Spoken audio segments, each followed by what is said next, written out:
This episode of Common Filth Radio is brought to you by Zionic the Hedgehog. Real hedgehogs support Israel. Yes, listen to this beautiful piece of found footage that I ran through Audacity. I am very talented at downloading things. And we are putting this at the beginning of the show rather than at the end because I got a question and it says, this came from Ask FM. Big fan of anything that makes me hate today's society even more, not strictly relevant, but where do you get the outro music? Shit speaks to me. Support from the UK. Thank you for the question. The last few times I've had outro music, it's been stuff that I've either created or found and processed through Audacity. On a lot of the earlier episodes, I just asked on my Facebook pages, hey, I need music for my podcast, and I just took whatever people gave me permission to use that was of their own creation. But I don't do that a lot anymore because processing the files, shortening them to 30-second, 1-minute clips, it takes a while. And especially how much music I was doing on those early episodes is just not feasible now, considering that I'm doing Tumblristas in the same week that I'm doing this show now. So if you're a musician and you are listening to this, anybody out there, please shoot me an email with your SoundCloud and Bandcamp links and I'll hook it up. I think that now that I have a significantly larger audience than when I started, it would get a lot more exposure for people. So with that being said, welcome to Common Filth Radio episode 29. Thank you for listening. On this show, we got 3 Ps. We got the Pope, polyamory, and PISSBABYs. Yeah, I'm doing a live reading of the PISSBABY tag. And that was voted on by you, the listener. Over the last few weeks, I've had you voting on which tag you'd like me to read the following week, and this week is no different, so check the links below. There's some other good stuff there as well. We got Facebook, Twitter, Ask FM, and of course, Tumblristas Raw Volume 1 available now. 6 brand new episodes, exclusive episodes to Bandcamp, $2 or more gets you that. Comes with both audio and video files. It's good stuff. And that is, of course, at commonfilthradio.bandcamp.com. So Pope Pause the First is at it again, saying something that's pissing me off. I'll read this article. It's not a very long one, and it's from time.com. Pope Francis rails against modern throwaway culture, condemns the global economic order once again. Pope Francis has once again spoken out about the global economic climate, decrying an economic system that seems fatally destined to suffocate hope and increase risks and threats. Speaking in Rome, the Pope condemned what he called a throwaway culture created by the powers that control the economic and financial policies of the globalized world. But he proposed a solution of sorts in the form of economic cooperatives that would help spread wealth equally. Money at the service of life can be managed in the right way by cooperatives, on condition that it is a real cooperative where capital does not have command over men, but men over capital. He quoted his namesake, St. Francis of Assisi, in calling money the devil's dung, according to Vatican Radio. When money becomes an idol, it controls man's choices. He added, it makes him a slave. This is far from the first time the Pope has addressed the condition of the working class in the globalized world. In a speech at the UN last year, the Pope asked world leaders to redistribute wealth. Now, the first part of that sounds okay. Throwaway culture is a bad thing. I agree. We focus on frivolous bullshit. But he follows it up with, well, we just need to give the poor people more money. Money is the root of all evil, yet we need to give poor people a lot of money. Not realizing that the low culture, the low status, lower class people are the most likely to turn money into an idol should they come into it. And this fuckhead doesn't realize it because reasons. But let's not trash the poor too much because going too far with that is in bad taste. Rather, let's take a look at the Pope and the things that he's said before and how they directly contradict what he's saying here. The statement we're dealing with here is throwaway culture, and that such a culture is created by the economic powers that be. The powers that be certainly had a hand in the current social conditions, but the seeds were sown by other powers that be that have been long dead. So while they aren't entirely blameless, the current leaders of the economic structure, the merchants, they're simply meeting demand. They're making money off of pre-existing demand. They might have something to do with the creation of the demand, but not as much as those before them. So let's tie this back to what the Pope is saying and what the Pope has said. What seeds am I talking about? Well, the current economic structure seems to be benefiting from the fruits that women's liberation has produced. Women are allowed to make their own decisions, financially, etc. With women's liberation being deeply embedded in the culture, not just in America, but in the West at large, you get marketing. And marketing targets women because women are better consumers. They buy more shit. They are more receptive to advertising messages. This marketing is a primary feature of the globalized economy. And its content creates this throwaway culture because it's simply meeting the demands of the consumer, the female consumers. So now that we've established that, let's look back to what the Pope said some time ago about how men need to listen to women more and how they need to not be so macho. Moreover, he recently said that dogs go to heaven. As if there are people out there whose faith is entirely contingent on the fact that their furry little friends get to go to heaven with them. And I'm sure that there are plenty of people with that mindset.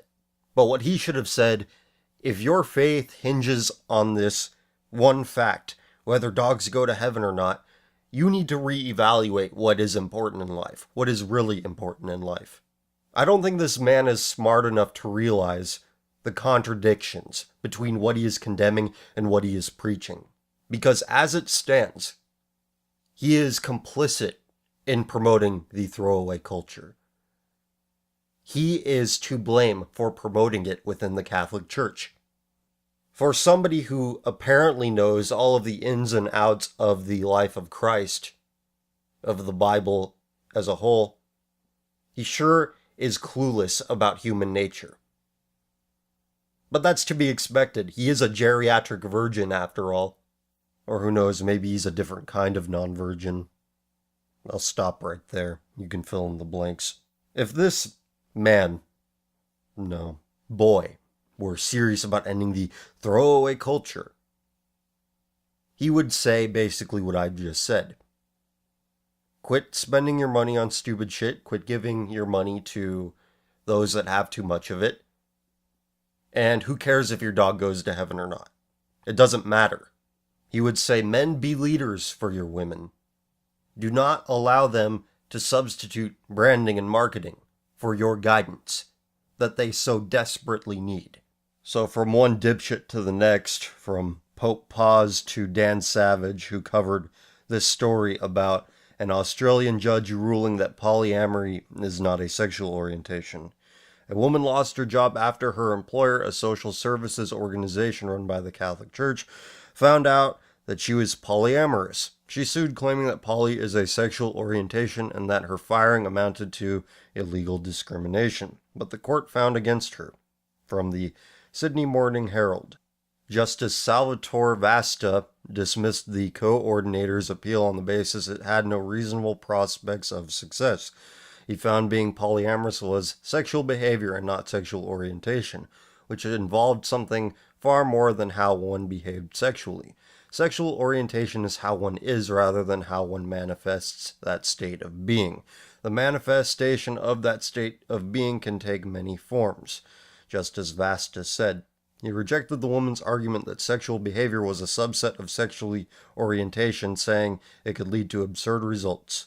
If the contention of the applicant were correct, many people whose sexual activity might label them as sadomasochists, coprophiliacs, or urophiliacs could claim that such is more than mere behavior. It is in fact their very sexual orientation, just as Vasta said. If the contention were correct, then the illegal activities of pedophilia and necrophilia may have protection of the Sex Discrimination Act 1984. And to all of this, Dan Savage says, I kicked off a shitstorm when I wrote this in Savage Love back in 2012. Poly is not a sexual identity, PP. It's not a sexual orientation. It's not something you are. It's something you do. There's no such thing as a person who is a poly, just as there's no such thing as a person who is a monogamous. I devoted an entire follow-up column to poly folks who feel that polyamory is their sexual orientation. Later, I offered this clarification. If all people are naturally non-monogamous, a point I've made about 10 million times, then from my perspective, polyamory and monogamy are relationship models, not sexual orientations. And if poly and monogamy are sexual orientations, Lily, wouldn't going solo have to be considered one too? That's my point. Poly can be central to someone's sexual self-conception and it can be hugely important, but I don't think it's an orientation in the same way that gay, straight, or bisexual are orientations. And I'll stop reading at this paragraph here. Perhaps we should stop arguing about what is or isn't a sexual orientation and focus instead on what consenting adults do or do not have a right to do in the privacy of their own homes. And the cultural consensus is clearly this: an adult should be free to make whatever sexual choices she likes and free to enter into as many relationships as she likes, including concurrent ones, so long as her partners are other consenting adults. Children and animals cannot consent, so even if we allowed that, a tiny percentage of the population is oriented towards zoophilia and pedophilia that would not result in the legalization of sex with children or sex with animals.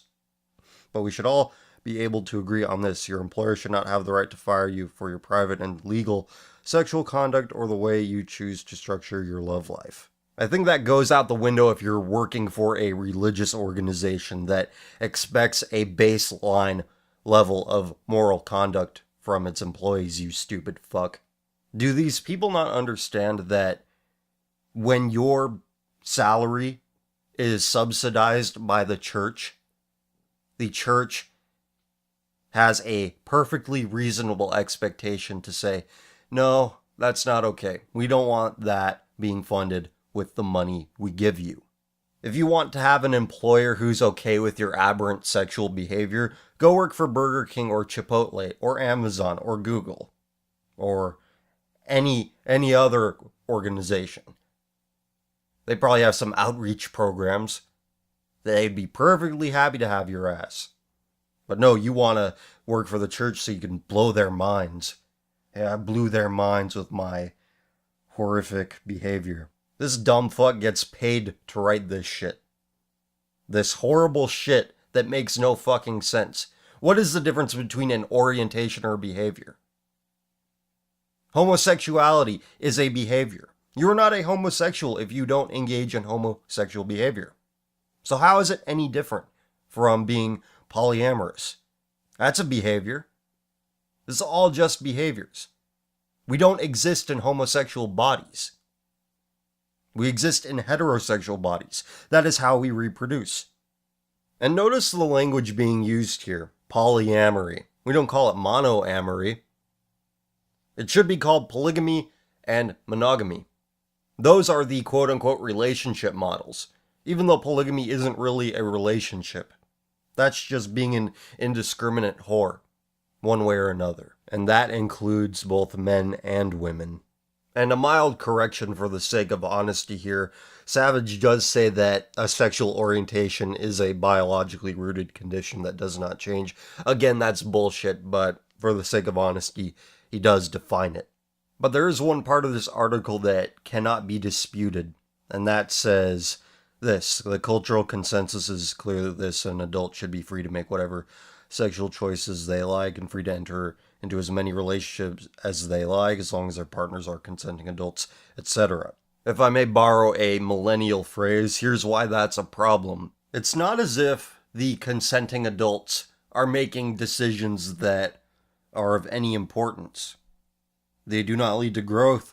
They do not lead to better understanding. They do not lead to any sort of behavior that you would call decent. The consenting adult's morality also assumes that bad decisions can be rendered good just as long as everybody agrees that this is what's going to take place, whatever this may be.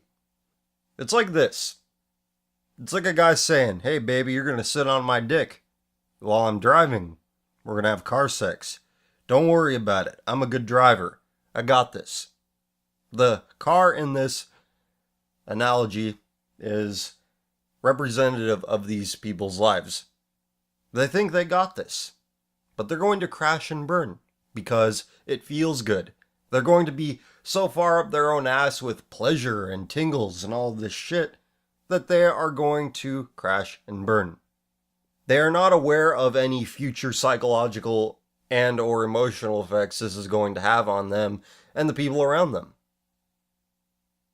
Because any honest reflection, given some distance and time from the situation, they're going to realize, holy shit, unless, of course, they keep distracting themselves with progressively more deviant behavior. They will double down on the behavior instead of confronting the wrong that they are doing. Children and animals don't have agency, but you know what? I don't think many adults do either. Somebody asked me in the comments, I think it was Dustin. He said, hey, you were silent on the Daily Show about the free will argument. And they were mentioning physics, and I didn't want to come off as some rube.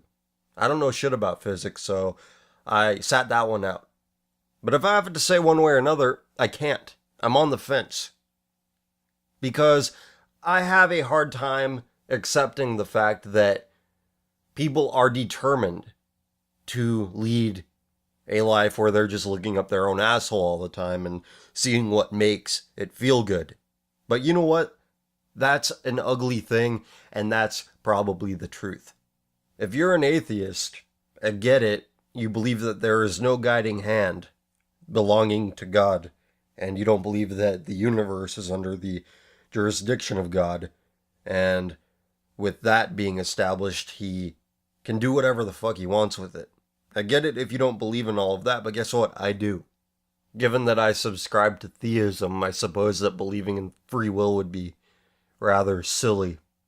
Alright, let's do some questions, and we'll get into the PISSBABY tag after questions. We'll do the Ask FM questions first. Type them in. Thoughts on paleoconservatism? I would probably define myself as that if I had to define myself as anything.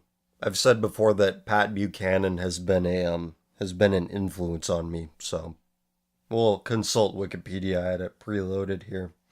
Stopped recording to type it in and read it over first. Paleoconservatism is a conservative political philosophy found primarily in the United States, stressing tradition, limited government, civil society, anti-colonialism, and anti-federalism, along with religious, regional, national, and Western identity.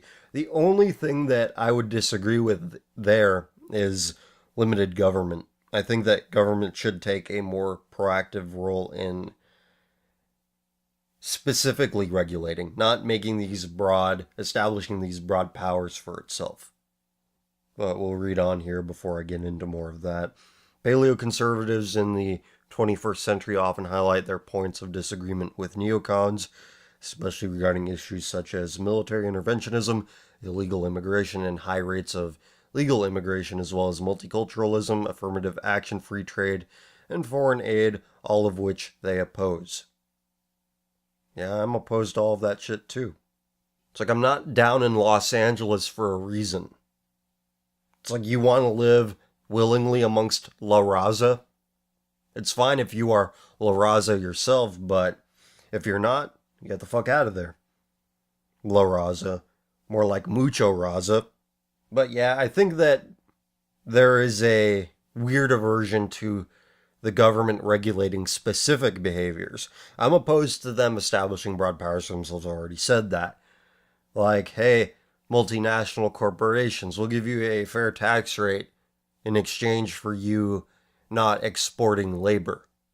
I'm also an advocate for an ideology tax because corporations are not people, despite what the Supreme Court or whoever ruled, that there are people now and they have free speech and all of this bullshit.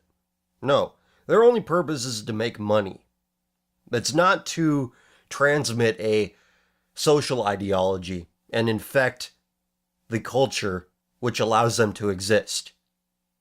And now you're going to say, well, that's a broad power.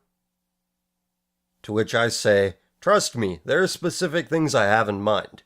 But as our friends over at therightstuff.biz say, we're getting into LARPy territory, and that's for nerds, and we don't want to be there. But my thoughts on paleoconservatism, there's very little that I disagree with, and I like Pat Buchanan a lot. So if you want to put me in that bag, fine. There's nothing I can really do about it. I am whatever you say I am. This is not my show, it's yours. The ball is in your court how you want to define me. I have no control over that. We're already 20 minutes in and we've only answered like 2 questions. Next up, what's the deal with $1 Million Extreme? Are their political standpoints similar to your own? Probably not on specific things, but if you go on their Bandcamp page, it says they're sick of mediocre culture, shitty culture, and I feel the same way. A huge reason why I started this YouTube channel is because I don't want to be lumped in with other members of my generation. I'm not like other millennials. That familiar line. So I don't really watch them for their political stance. I watch them because they get it.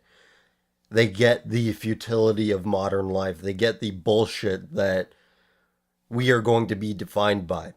And I've tagged my videos with this term, but I've never actually said it on the show, so I might as well say it now. Counter-millennial. Millennials who don't want to be defined by LGBT propaganda. The egalitarian death cult. I find a lot of those themes in $1 Million Extreme videos, and they're funny. They make me laugh. That is the number one reason why. Everything else comes after. So I'm glad that their original channel is back. I'm glad that they're putting out new content. And a funny angle that a lot of people are ignoring about their return is that Anthony Fontano stumped for their return. He's like, hey, email them, whatever, get them back. I didn't watch the video, I just heard about it.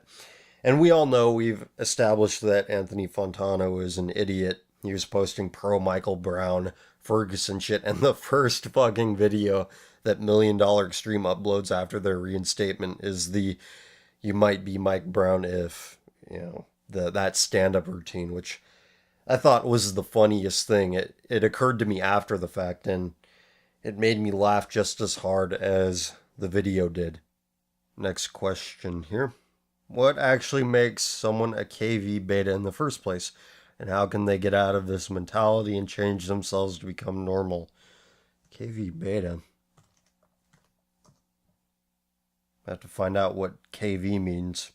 I don't know what KV means. Killer Virgin? Killer Virgin beta? Is that what it means? That's a guess. My advice to the sexless nerds out there who are paralyzed in the presence of females is evaluate your personality, your habits, your routine, and do the exact fucking opposite of whatever you are doing. If you are a shut-in, become outgoing. If you don't talk to too many people, start talking to people. If you are scared at the prospect of approaching people, do not be scared. Just don't be scared. I know that's glib and shitty and whatever, but you know what? You can't fix the underlying issues if you're not willing to take action. Once you take these opposite actions, the underlying issues will go away. You won't even notice them going away. And I'm not talking about you, the center of this question. I'm talking about the KV beta in this situation. There has to be a will to change in order for them to change. If they just want to stay how they are, then there can't be change. And you could say, well, they don't want to be like how they are. They're miserable at that. Well, if they're just stuck in doing the same shit over and over again, staying miserable, doing the same shit that's most likely making them miserable, then there will be no change. They have to realize that they have a problem, and they often do. But they have to realize that they are in control of it, whether it continues to be a problem or not. And here's where the free will versus determinism thing will come in again. Some people are just weak. Some people are doomed to whatever rut they are stuck in. They are doomed to stay there. If it is written in somebody's genetic code to become opposite, and it is written in their genetic code that they will have the strength and drive to put forth this action to become opposite, then it will happen. But maybe most people don't have that within them. But the basic fundamental blueprint is opposite. And that's where my well of advice runs dry.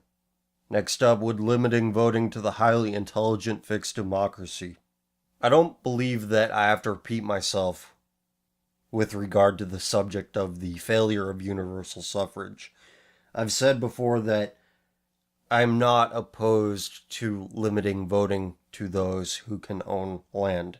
Because you can't be a dumbass and be a landowner. You have to have some sort of skill in order to obtain the resources to purchase land. So I don't know if it can be fixed with limiting voting to the intelligent or to landowners, but it can make it rise above the level that it is currently dwelling on, which is bottom rung shit tier dysfunction. That is the current state of American democracy. I have my doubts with regard to democracy as a whole, but it would be a hell of a lot better if voting rights were extremely limited. Alright, next up. I just discovered your YouTube channel and you seem to have a very utilitarian mindset that dismisses anyone not contributing to the economy by supplying it. So my question is, what would you think of Jesus if you were to meet him today? Do you think anything without economic value is worthless? Jesus was a carpenter, and there's some people who dispute that, but he was some sort of craftsman. And I think that would qualify him as not a worthless parasite. You know, if you don't believe that he's the savior of mankind, which I do. And I think that provides plenty of utility. But I should use this question to clarify my position on economic productivity a little bit. Because you're right, I do talk about economic utility a lot on previous episodes, but I don't think that material efficiency is the highest moral good. I just think that you need to contribute something. And that's a stab directed at school teachers who do nothing but give children bad ideas and say, look, I'm educating. You know, they fancy themselves as independent women when, in reality, if they did not live in a nation of 310 plus million people, they wouldn't have a fucking job. No taxpayers to subsidize their income, no job. No job at indoctrinating children and micromanaging them. Henpecking little boys so that they become horrible monsters. And everybody blames his lashing out on toxic masculinity and this is why we need blah blah blah, not realizing that he was made this way by some spinster who read too much Bell Hooks and Andrea Dworkin, who wanted to get her revenge on daddy by bullying an 8-year-old boy, and getting paid to do it with taxpayer money. Those are the people that my ire is directed towards. If someone wants to be a humble teacher who teaches the children math or grammar and injects no agenda or ideology in their profession, then fine. I don't really have a problem with that. And now another Jesus question. Is it possible that Jesus was white or Caucasian? What do you think? A lot of the Middle East, I think were duskier Caucasian people. I don't believe that Jesus was black. I don't think I have to go into any more detail. But I'm looking at my email right now, and I have tons of unopened emails, including people seemingly trying to make money off of me now. We made it, fam. We did it together.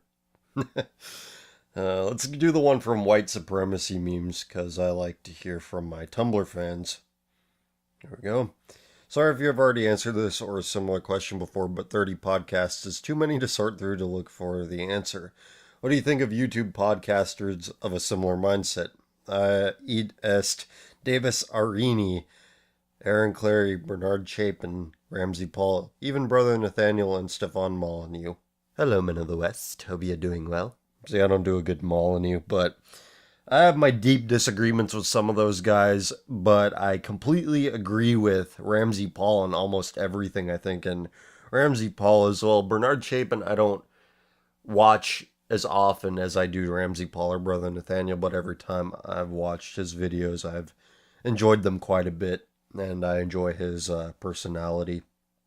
But Arini has a lot of good stuff as well, and Aaron Clary I subscribe to, even though I think if we were to talk about it, we would disagree on pretty much everything. I listen to his podcast regularly, and he is a libertarian who loves the free market and sodomy, so pretty opposed there. Subscribing to the let the free market work ideal ignores the impact that the state has in conditioning the future generations of consumers. I am not an anti-capitalist by virtue of who that would lump me in with if I were to subscribe to that terrible people, but we have to realize the limitations of it. And capitalism is pretty worthless when it comes to preserving social order. But I suppose if you don't value traditionalism in several aspects of life, then you pay no attention to the value of social regulation. But all of the people you mentioned, I actually subscribe to on YouTube because there really is not a whole lot of content that is oriented around social commentary from a perspective that isn't explicitly leftist, even though you could make the argument that some of those guys are in practice. For the rest of us that aren't entertained by clickbait, there really is not a whole lot out there for us.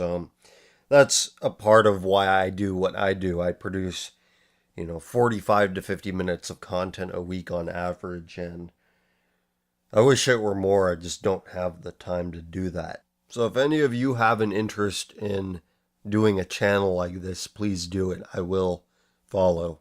So here's how the rest of this is going to go. I'm going to read the 2 oldest emails that I got this week, and then we'll see where we are then. And if we're running out of time, because I still have to do the live reading of PISSBABY, we'll answer the other questions that I got later in the week next week. And don't worry, I won't overlook you. I guarantee it. The oldest email is from Christian. It goes like this.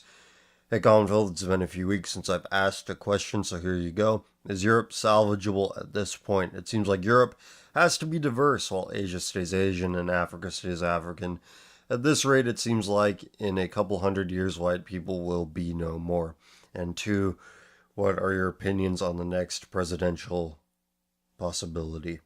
I'll answer the second question first. For 2016, I think we're going to get Elizabeth Warren for president. We're going to get the first social justice president because Americans are stupid, weak, and they want to wallow in it. They want to elect a woman who is white but claims to be Native American. Oh, she's going to be the first transracial president as well. That's great. She just wows her way through congressional speeches. It's 2015 or it's 2014. Wow, just wow. Women are paid less. I can't believe this. And that's only a slight exaggeration of the shit that she's pulled. As for Europe, Eastern Europe, I think aspects of that will be okay if Russian expansion continues. But Northern Europe, namely Sweden, it's done for. Britannistan, done for. Germany, I don't have much faith in. In order for it to survive, it's going to need to adopt a Chinese attitude towards life, which we might find hideously amoral on an individual level, but when it comes to preserving the culture, I think such an attitude is entirely necessary. Europeans seem to be extending their natalism to those that do not extend it to them. And you cannot be loyal to that which is not loyal to you. And that is Europe's downfall. Same thing with America. They're just here for a better life. Yeah, they're looking to steal it from you. You who made it possible. Your ancestors who made it possible. What the fuck do these people have to do with it? Why are they entitled to this better life? It's our downfall. We take too seriously the whims of lesser creatures. When, I'm oppressed. 3 magic words I don't care. Or more magic words. Fuck you. More magic words. I don't give a shit. More magic words. Not my problem. Get back the fuck home. This is the disadvantage of the breeding strategy that has made Europe so successful. Europeans so successful. You have less children, you value those children more. You are more pro-natalist because children are a more scarce of a resource. But most people are not capable of compartmentalizing. They think that other people value life the same way they do. And they don't. This strategy, this mindset, it leads you to preserve resources and expand your reach a little bit better. But it is a horrible strategy for preservation. And we are seeing the end results of that in the year of our Lord 2015. So we might ask, what can be done about this? That our weakness is now being exploited in its fullest, and really there is nothing that can be done about it other than scorn your ancestors, which really will not do much good. You can be the pipe bomb in your circle of friends, exploding every sacred cow that you could possibly explode. That might be good. I mean, at least have a little fun with it. Laugh at the madness. Now my computer fan's going off for no reason. But what is to be done about European civilization? We hope that Putin grows even bigger balls and invades more territory. That would be at least entertaining to watch. I don't know if it would lead to any great cultural changes, but at least in our lifetime, but it would be really fun to watch. Alright, last question for this week. I have not read it yet. It's from Han, a wonderful regular.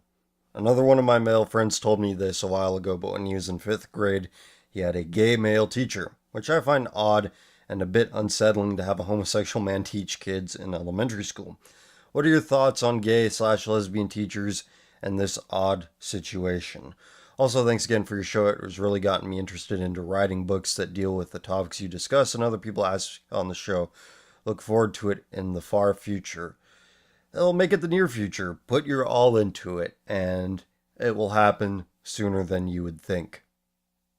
I think sexuality has no place in the classroom, so if they are not diddling children and they are not telling kids, well, I like boys, or a girl saying, I like girls, then fine. Have them teach math or grammar and nothing else. But I find it odd, incredibly odd, that this man's career choice would lead him to hanging out with children. That sets off some red flags for me, but I'm not going to elaborate on that because of reasons. So that about does it. Let's do PISSBABY. I'm going to type it in right now. Hot take time. Exciting time. Live reading PISSBABY. It's been like 3 weeks in the making. Alright, here we go. Loading. Okay, some cell phone screenshots with the caption, the fuckboys are at it again, and with the hashtags, fuckboys, white boys, whisper, feminism, me. Oh boy. Something about you peaked in high school after he sent a picture of his high school football photo. Okay, oh, here we go. Hashtag male tears. I cannot even handle how stupid every single man was tonight. I had one guy claim to be our friend, but harass Kyra. I don't care, I will stand up for her. So of course he had to start some shit. Other guy friends wanting to get involved, i.e. start a fist fight. Doubtful. And other guys getting in my face when I tell them no, or accidentally bump into them. Accidentally. Yeah, that's bullshit. You're probably doing that passive-aggressive girl thing. Anyway, so help me God, I do not want to disembowel anyone, but I will in my own self-defense or the defense of my lady friends. This shit has gone too far. I can no longer enjoy a night of drinking without being harassed. You're around drunk people who are probably belligerent. What the fuck do you expect is going to happen? You think, oh, everything's gonna be great. It's gonna be like a magical night in one of my favorite movies. Fuck you. I feel so sad and lonely, and it's that kind of lonely where only one person can fix it, and I miss my boyfriend so. Okay, that's sad. I saw a boy at a dining hall, and he was walking my direction and turned around when he saw me. He's scared of me. I feel so powerful. Hashtag, I also forgot how hot he is. No, I didn't, but he's hot as fuck and scared of me. What makes you think that? He turned around when he saw you. Maybe he got distracted. Maybe you're making this shit up. Maybe you have this weird fantasy in your head. He's attracted to me. He's so attracted to me, he can't take it. He's afraid of his feelings. Oh my god. Piss baby at work. Well, I know that guy. He's really thin, but has a chubby tummy. He also has some tattoos and run around shirtless in summer. Well, he should at least train more if he wants to run around half naked in public. Me looks at a 19-year-old thin, small piss baby. Well, if only people with a great body are allowed to run around without a shirt, then you and me would really be sweaty. And wait, okay, let me read that again. Well, if only people with a great body are allowed to run around without a shirt, then you and me would be really sweaty in the summer. Yes, because they don't. They don't run around in the summer without their shirt on. So they can judge other people for doing that if their bodies are less than optimal. Do you get how this works? Of course not. You never do. Agitated sea witch trying to be a human, today's look. Yes, indeed. Why do you lobotomize your own looks? I know I said that last week, but goddamn. All anti-feminists might as well wear tinfoil fedoras, to be honest. Hashtag MRA. Why is everybody who disagrees with them a fedora wearer? You know, I remember when that insult used to mean something, and it used to mean like some goony guy with really, plebeian tastes. I'm sorry about the trains. It always happens this time of night. But whatever, we move on. Yeah, tinfoil fedoras. How is it a conspiracy that every level of the government supports your shit ideology? From the universities to even, all the bureaucracies. Go to the DMV. That's what feminism looks like. People with their dogs on the bed, not knowing what the piss baby tag means. It's the new shitlord, like I said. So much shit happened, that's nothing. This guy that brought me out to a field and tried to make out with me years ago and then had a big piss baby fit after I rejected him, just invited me to some big singles awareness rager tonight in Seattle. Now I see why yesterday he responded to a message that I sent him literally over a year ago saying happy birthday. That he didn't see it till now. Wow, just so tempted to go to that party.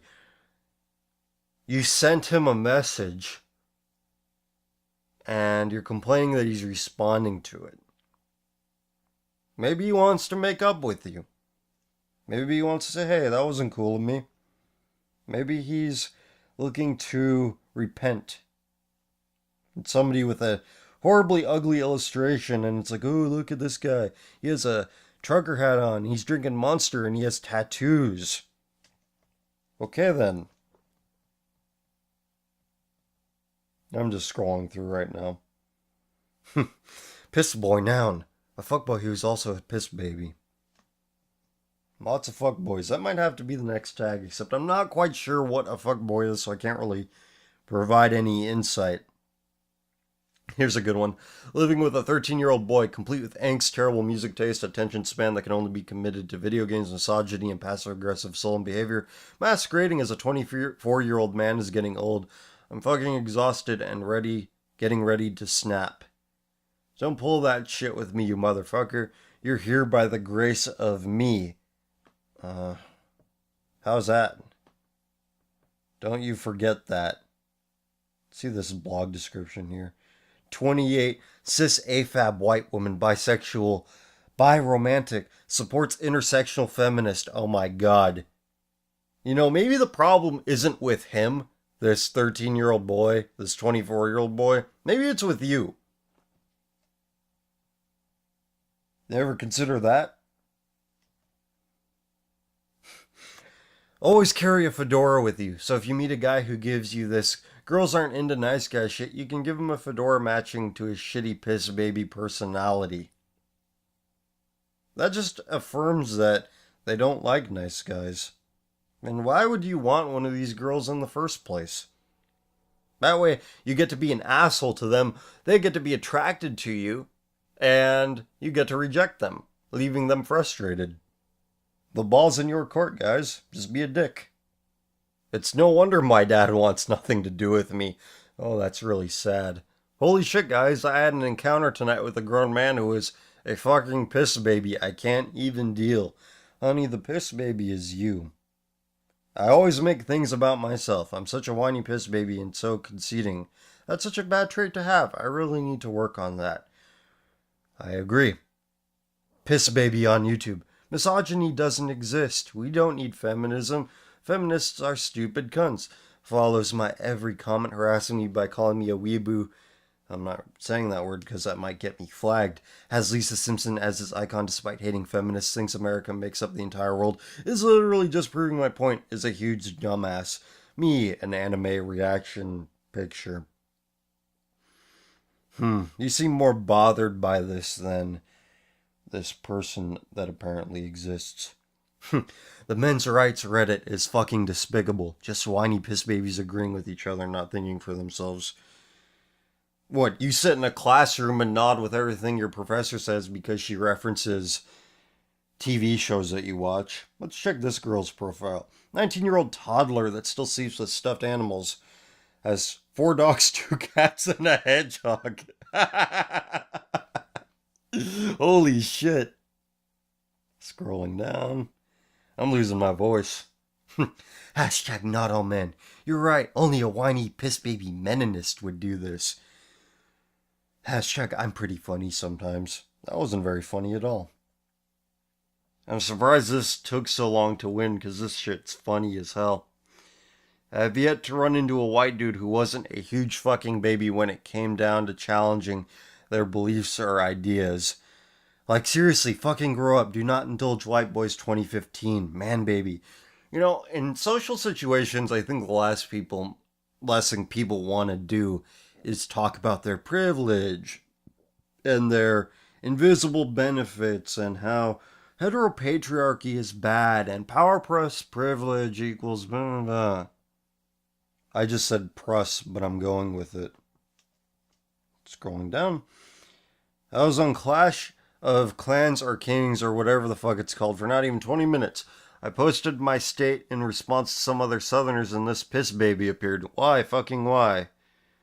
Are you a girl? Please just answer. What does genitalia matter to the infinite cosmos? If you are a big dick is what I got for her ass. I lost my ass in the French-American Revolution. Ha ha, asshole. Bye. And she says, les trolled. I don't... It's like 2 idiots fighting. I'd rather be the Lord of Shit than a baby of piss. Yeah, I think most people would.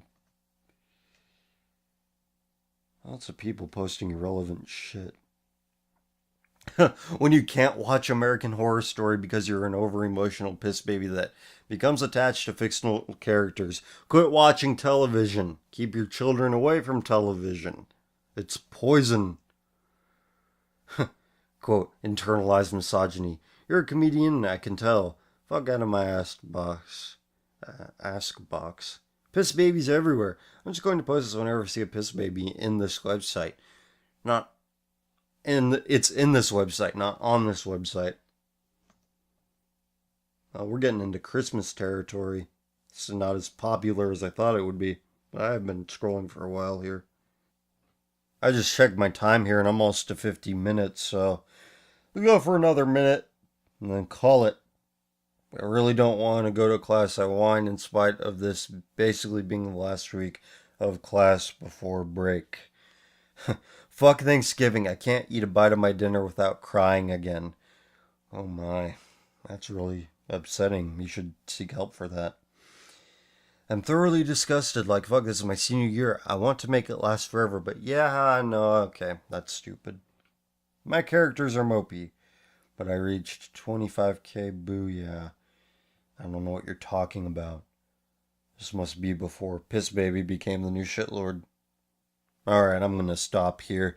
This was the most fun I've had doing this one yet. It was incredibly fun. And don't forget to check the links below and vote on which tag you'd like me to read through next week. I will read through whichever gets the most votes. And as for the other links, again, we got Twitter, Facebook. Good things happen on Twitter. The most entertaining shit happens on Twitter because you could get away with a lot more there. Facebook is for cat ladies, so you can't really do anything fun there. You have to be really sneaky about it, but again, in the links, the stuff you can buy, commonfilthradio.bandcamp.com, Tumblr's is Raw, Volume 1 available now, $2 or more, and if you have Amazon.com purchases, still doing the Amazon affiliate link. If you have Amazon.com purchases, just click on that. Search for your product, add to your cart, check out within the 24 hours of clicking on that, and I get a small percentage, no extra cost to you. You know the drill. Of course, this is not the last you'll hear of me this week.